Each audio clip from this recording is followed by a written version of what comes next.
Hi, my name is Matt Holliday and welcome back to my class on programming in Go.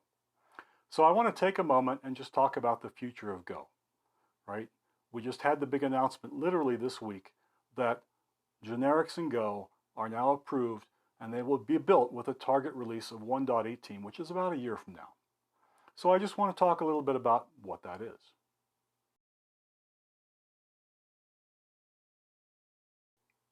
So the technical term for generics is parametric polymorphism, which is what I just showed on the title slide. Okay, why? Well, we parameterize types. Okay, it's not inheritance polymorphism where one type derives from another, and it's not ad hoc by overriding or overloading or whatever. Okay, it's very specific. We put a type parameter on a type. And so we say, hey, in a sense, my type is now a sort of a template, if you'll allow me to use that word from the C++ world. Okay, it's a template for creating real types because I can't actually do anything with my type until I specify what T is. Okay, my type is abstract. It's not concrete. Okay, so it's a valuable type of abstraction. There's some things in Go, and I think it was Russ Cox a year or so ago, not the most recent Go4Con, but one before that, showed some of the examples that were driving why generics in Go. It's not uncontroversial because there are people who say, hey, we should add this to the language, right? Now, my take on it is adding generics is easy. Adding generics without making a mess of Go is hard, and that's why it's taken quite a while to do it, right? I'm very happy with what's been done. I do think there's still room for abuse. Well, everything in a language can be abused, right? Now, I'm going to say this just once. I want to make this point really clearly, right? It can be a source of unnecessary abstractions and unnecessary complexity, which is why there's a bit of a controversy, okay? The goal is to make generics simple enough that it doesn't double the size of the book on Go, right? Because that's what happened in C++. You get a book this thick on C++, and then you get another book this thick just on templates in C++, and that's not even including the standard library, which is another book this thick, okay? And then there's the book on how not to hurt yourself, okay? That's yet another book, all right? So the goal has been sort of like the 80-20 rule. Do enough to cover the common use cases without getting down in the weeds and without making the language very, very complicated, because the whole appeal of Go is to keep it simple, right? So when should we use generics? Well, it's a tool in our toolbox, right? When do we pull out that tool? And the answer is to replace dynamic typing. Okay, we have a situation now, and I've shown at least one example like sync.pool, right? Well, sync.pool is a safe container in a concurrency sense. It manages a pool of objects. Well, it manages them as empty interfaces, and every time you get something out of the pool, you have to take it from an empty interface and what I call downcast it, or do a type assertion, to make it be a particular concrete type. Hopefully the type that you're supposed to get, right? That's an ideal case of, and it's a very simple case, of replacing dynamic typing with static typing. Why? It's going to make the program safer. Because we don't figure out at runtime whether we have the right type. We can now move some of that type checking into, again, compile time. Okay? The goal is to do as much type checking at compile time as we can. Now, some people will say, well, turn to generics because you can make your code run faster. Yeah, maybe. I don't think that's a good idea. I think, personally, this would be my advice. Focus on using generics to replace dynamic typing. Okay? That's going to limit the number of places you use it. Okay? And don't worry about the performance. It just doesn't matter that much. We've been perfectly happy using interfaces, empty interfaces, for 11 years now. All right? The performance isn't that critical. The simplicity of the code and our ability to think about the code. And I think in some ways, if we use generics properly, it actually will make the code a little easier to think about. Now, there are going to be some people who say, well, gee, I can do the things that I used to be able to do in Java and Scala and so on. I've already seen a couple things like this, okay? Personally, I don't like them. You put that stuff in a PR and send it to me, I'm going to cancel your PR, okay? Don't abuse it. We don't need complexity just so people can show how clever you are at building complex software. And don't bring it here just because, well, I just want to take the code that was written in Java and make the simplest conversion from Java to Go. I don't think that's a good idea. Start thinking about how Go would do it and write the code the way Go would do it, because your code will likely be a lot simpler, a lot smaller, and a lot easier to maintain. I want to show an example, and I'm going to actually move to the playground in a second, and we're going to actually work through this code in the playground. Okay? But again, we have a type parameter, and so a vector is a generic type of, it's a container, it's a slice of something. It's really just a name for a slice of some type. Only I haven't said what the type is yet. Right? Can I use it this way? No, of course not. I have to end up saying it's going to be a container of int or a container of strings or a container of something before it can be useful. Right?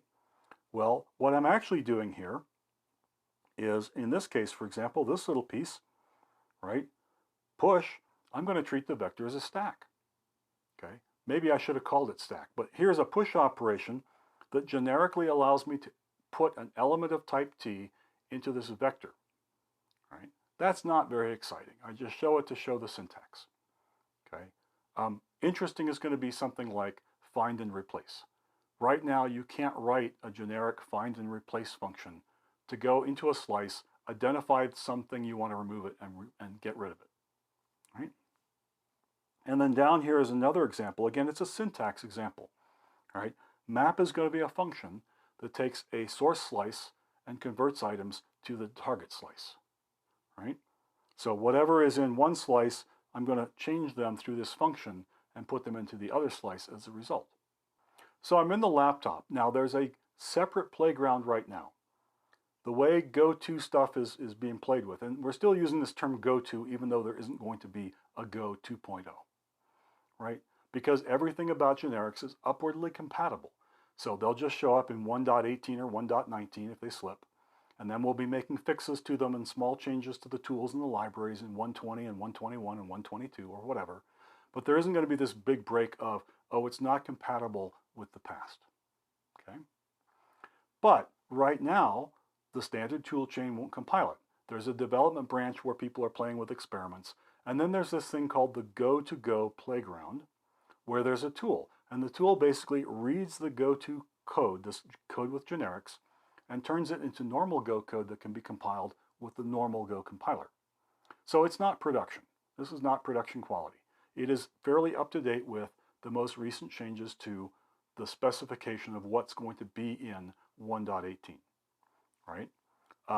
Now, I should mention, I didn't mention this before, right? The square brackets, in case you haven't heard, okay? Because a lot of languages like Java and C++, they use, you know, the greater than and less than signs, right? I'm making them in front of my face, right? It turns out, for reasons of the existing Go language and how the compiler and its parser and scanner work, that's just not feasible, okay? The complexity of trying to use the triangular brackets, if you will, just isn't going to cut it, right? So they started with parentheses, and people complained. I would have been one of the complainers, all right, about, too many parentheses, and we're not writing Lisp. So square brackets it is. And now they show up in a way that's, I guess, clean enough, right? So you can see, here's the name of something, here's the type parameter in square brackets, and the regular parameter in parentheses, okay? Anyway, I'm going to get rid of all of this and put in my own code, right? So I'm just going to type it, so you're just going to have to bear with me for a sec, right? So we're going to create a vector again, right? Now, what is this anything, right?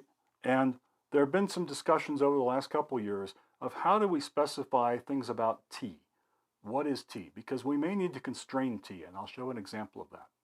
In this particular case, what I'm saying is t is not constrained. It's any valid type in the program.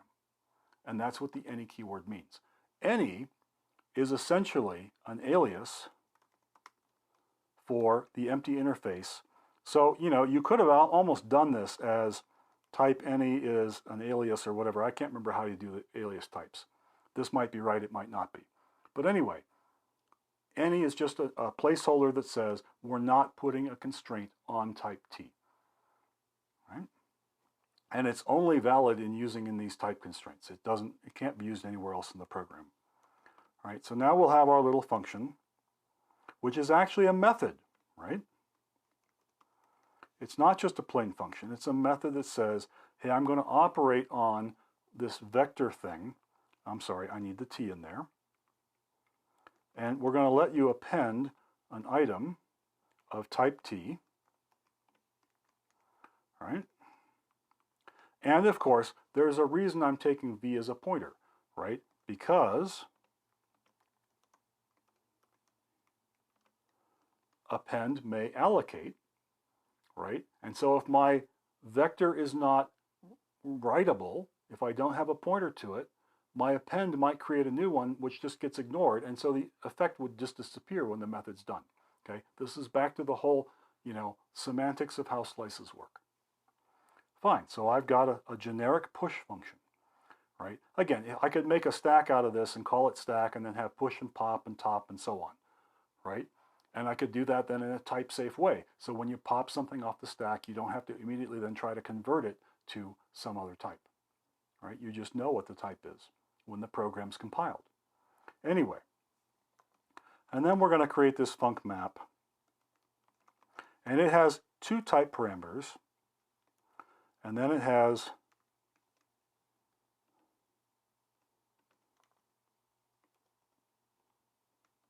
a function, okay? So here's an input slice, a source slice, and here is a function that takes an element of type F from the source slice and creates an element of type T somehow, okay? And the response from this is going to be the target slice of type T. Right? Now, the first thing we have to do is actually make a place to put stuff. And the efficient way to do it is just to make based on the length, right? I know how big S is, regardless of what it is. That's trivial, right?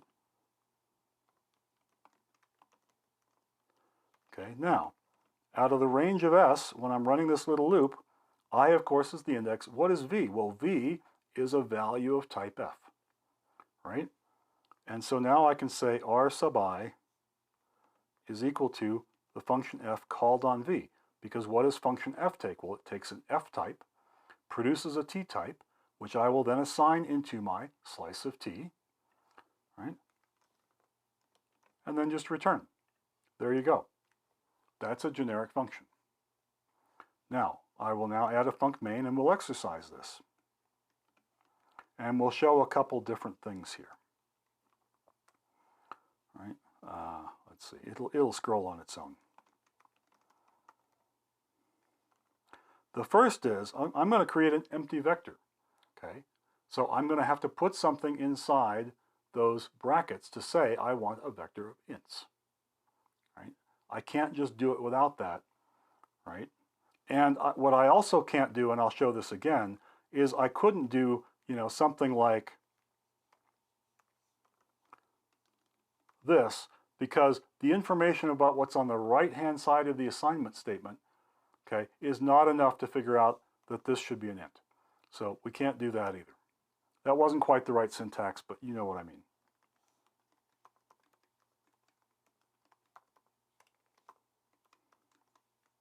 So we'll put a couple of values in here, and then we'll create a couple of functions. Actually, let's call these F1. Actually, what I should do is call them T1. All right, map.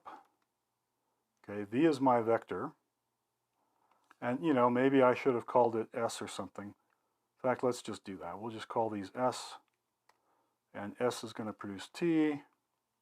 Okay, so the first thing I'm going to do is I'm going to pass in a function, string convert I to A, and this is going to work because it doesn't return an error value. I to A takes an integer, produces a string with no error. Obviously, if it screws up, it produces 0. So it's fine for me to pass that as a function in this context, right? If that function were a different one, I might not be able to, right? Because the return value wouldn't just be a string, right? Now, I'm going to do this twice.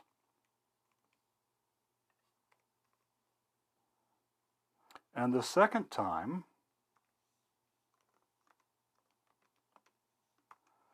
all right, I'm going to run map on a slice of ints. It's not a vector, okay? Both of these, though, are going to work just fine. So I'm going to pump.println v.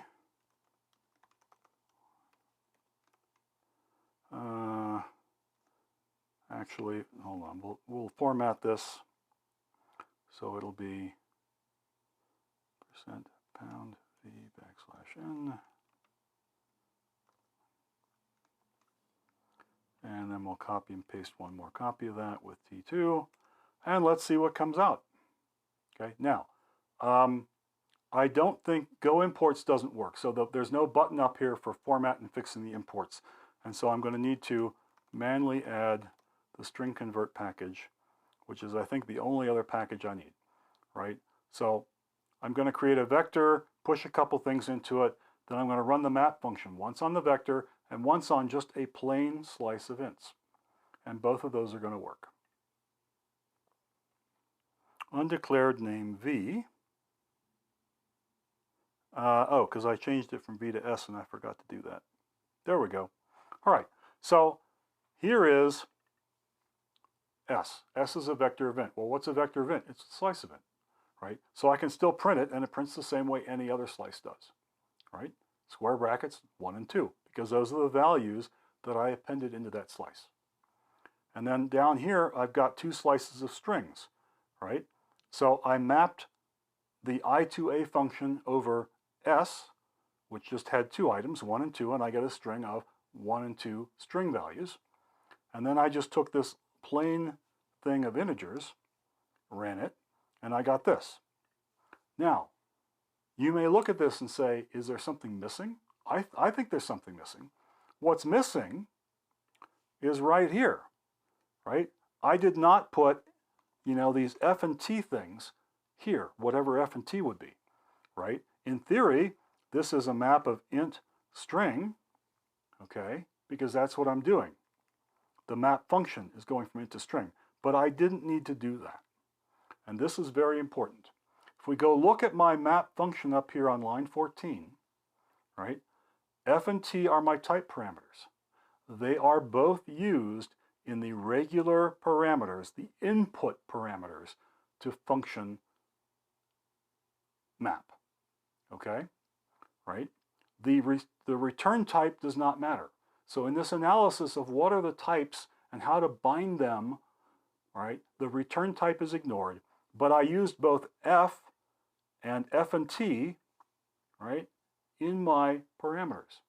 So it's possible for the compiler to say, hey, the slice that was passed in is a slice of int, okay? So F must be an int. And the function is a function that takes an int and produces a string. Well, okay, so then T has to be a string. And based on that, I don't have to, for either of these calls to map, I don't have to provide the type parameters at the point of call. Okay, there's enough information for those type parameters to be inferred from the call parameters. And it just works. Okay. Now, if somehow I had something else up here, I don't know what, okay, and whatever it was wasn't T, then this would not work. Okay. If this map function took something else and had parameters of F and T, well, F shows up in the regular parameter list, but T does not. All right. And again, for the purpose of inferring types, the return type is not enough. Okay. It only worked because I had both F and T used as input parameters to the map function. Okay. Right. So that's my first example in the GoTo playground. Great. I will make this comment. Okay. For those of you who like functional programming, map is a pretty standard thing. It's not necessarily a Go-ish way of doing things. And I'll just leave it at that, right? I'm not really big on trying to do functional programming in Go, so I don't think I would do this in a real program. Okay, I might if there was a really good excuse for it. But on the other hand, it might just be simpler to write a plain old for loop because everybody knows what that looks like. Okay, I want to talk about a second example. I'll show the slides and we'll go back to the playground. So here's another case. Now, I need to create some sort of type that I can hang a string method on, because remember, the one thing I can't do is hang methods on standard types like int. Okay, but I need something that's going to be a stringer, because I'm going to use a type constraint that says, hey, in this next example program, T can't just be any type. T must be something that satisfies stringer. Okay, it has to have a string method. And that will allow me to create this stringable vector type. Well, actually, the type was on the previous slide.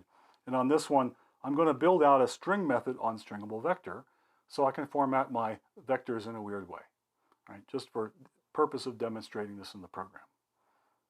Okay.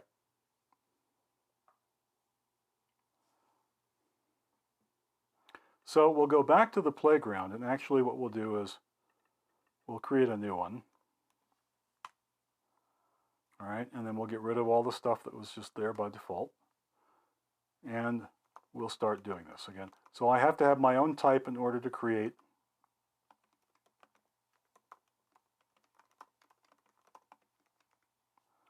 right? And this is going to be very El Cheapo.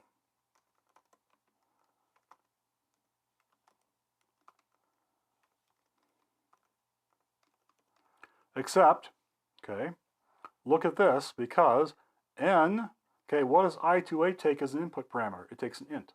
N is a num, it's a name type. It has the same shape as an int.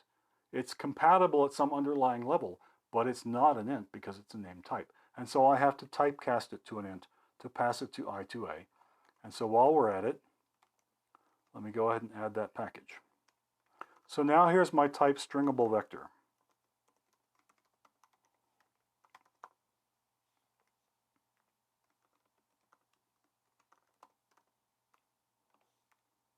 Okay, it's another name for a slice of T, except now I've said this constraint, T must be stringable. All right, it's not going to work with int. Okay, can't do that. Not in a straightforward way.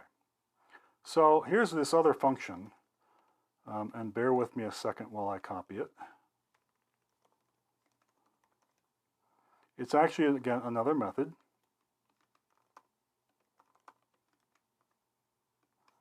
And it's not terribly exciting, right? We're going to create a string builder. Okay, so we'd better come up here and add strings. Again, I can't do the import magic here in the go-to playground. That will work later on. And instead of using square brackets, I'm going to use these things, and if I were really clever, I'd make them be actually the French character, but I'm not going to try to do that right now. All right, so now here again, I've got my loop. I'm looping over S. What is S? Well, S is a vector of type T. So, right, or it's a slice, excuse me, of type T. So V is an element of type T, whatever T is. And the one thing I know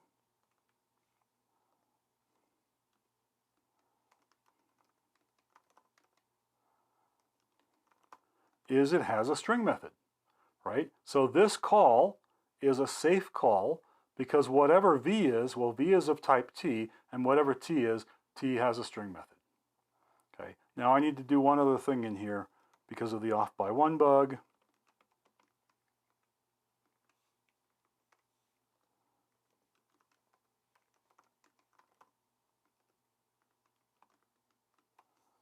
Okay, and then I come down here and write my closing brackets. Don't know why it wants to do that. And return the string from SB.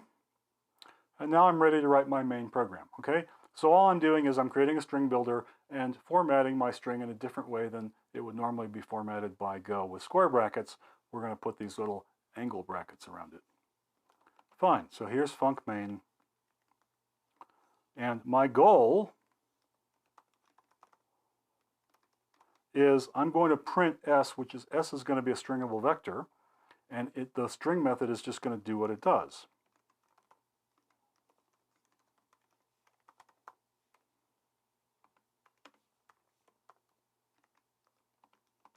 Okay, now the only problem with this is that this code right here is not going to work. Well, before that, I've got some other little thing it doesn't like.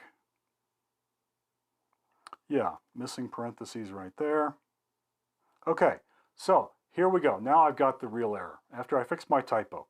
Okay, cannot use a stringable vector of type T without instantiation.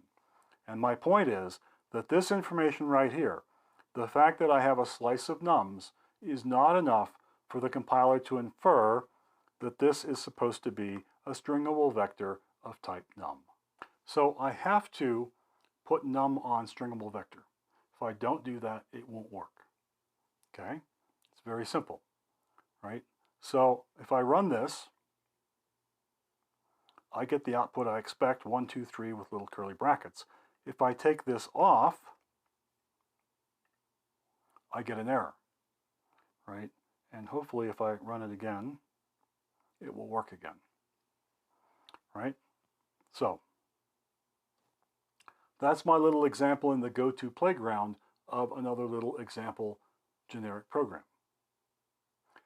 Okay, so that's my quick and dirty introduction to the future of Go. It's going to have generics. I've showed you what they look like in simple examples.